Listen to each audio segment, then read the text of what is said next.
that inspired me to become a costume designer was watching the original Bonnie and Clyde. Theodora Van Runkle was the costume designer, and it just left such an impression on me, and I realized that I would like to do that. That's exactly how I felt at the time, and then tried to pursue it.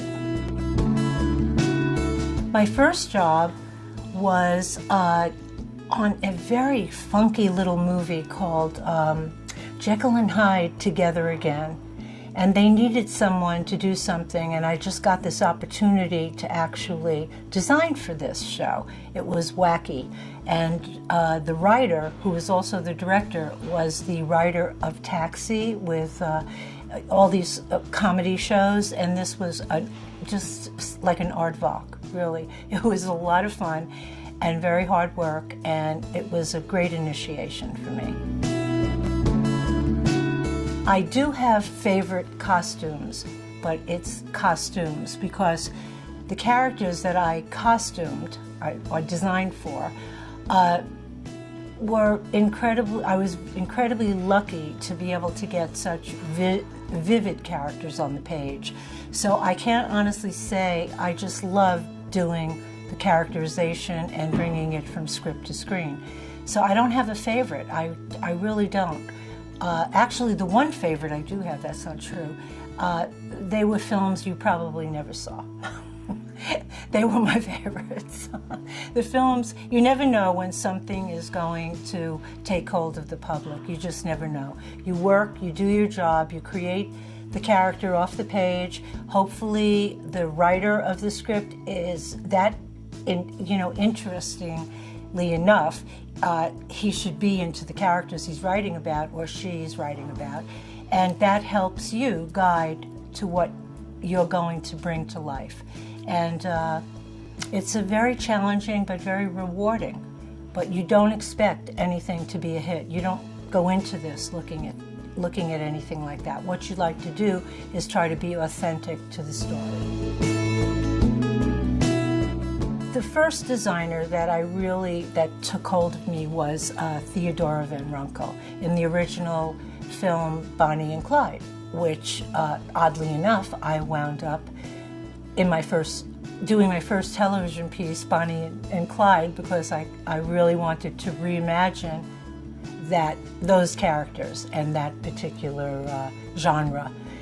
And it was very exciting. So she was my main, because she was very fashion oriented. We got a hold of a look from her that you could have worn at any time. And timeless, I should say, was what her characters looked like, even though they were set in the 30s. So I tried to emulate that type of character. And I bring that to practically everything I do. I just try not to go to the fashion trends with the wide shoulders because Claude Montana was happening, or, Gautier or whoever it was with the crazy fashion designs. We're over that now. We're into a nice and normal type of presentation in fashion.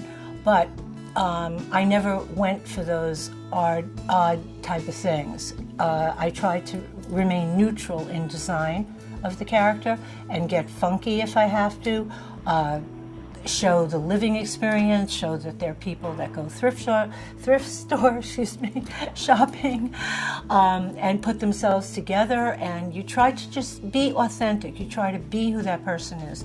And I was very fortunate to have people like John Hughes writing those scripts, and John, it just danced on the page. It was like I was designing as he was talking.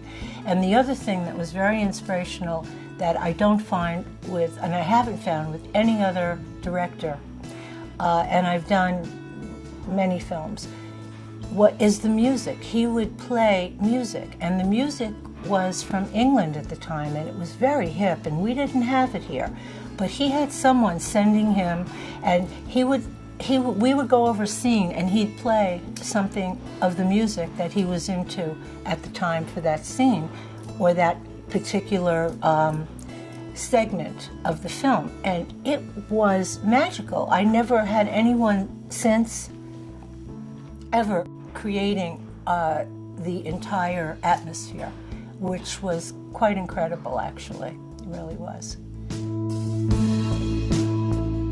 If I wasn't a costume designer, I would still be, I'm an artist as well, and I would still be, my art is called emotional expressionism.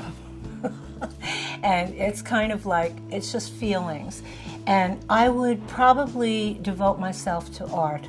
Fashion is a great thing, but it's like the difference between a fashion designer and a costume designer is that fashion designers they have a concept that they believe you should be looking like. And you buy into it or you don't. Costume designers are totally passionate and provide you with a storyline. The audience never knows how hard and what goes into what we do to bring that to you. So the question is, what would I do?